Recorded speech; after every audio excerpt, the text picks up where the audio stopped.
In this world where digital currencies exist like digital content and digital data on the internet, a given digital currency can exist everywhere that the internet exists. And so, in theory, the Chinese digital currency, if you have a software wallet that could support it, you could connect directly and settle a liability with the Central Bank of China from any mobile phone in the world. Again, these digital currencies built on the public internet, whether it be permissioned or public blockchains, really create some interesting, meta level issues for kind of how we think about global currency models. And do we believe that the advent and growth of digital currencies based on the major reserve currencies of the world are going to drive us towards more, whether it be dollarization or something else? What do you see emerging in that arena? Right, and I think here, clearly the technology is showing what is possible and what is feasible from a pure technological perspective.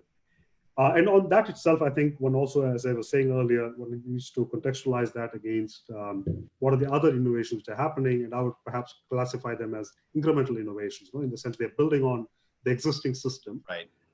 And so kind of things like the SWIFT Global Payments Initiative.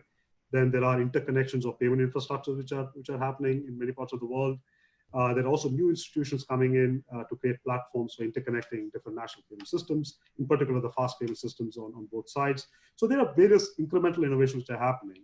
And on that, of course, the kind of taking a complete clean break and looking at a global currency model is, of course, another alternative.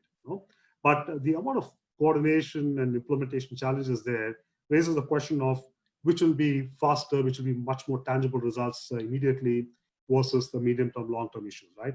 And also other issue which has to be looked at is financial sector regulations are very jurisdiction specific, right? So the world is can be united through a network and from a technology perspective, but from financial sector regulations, there are different jurisdictions and there are different regulations. There are certain areas on which there is harmonization globally, but clearly there is a desire to maintain control over the broader macroeconomic framework within those jurisdictional boundaries. So any global currency model has to take those into account. And anything has to come up with the proper global coordination and governance structure to ensure some of the benefits on which have been achieved through having control are not lost, right? So I think the technology is pointing us in a direction of what is feasible. And I think we have to see what is practical given the other considerations, the broader policy objectives we have. Yeah, without a doubt.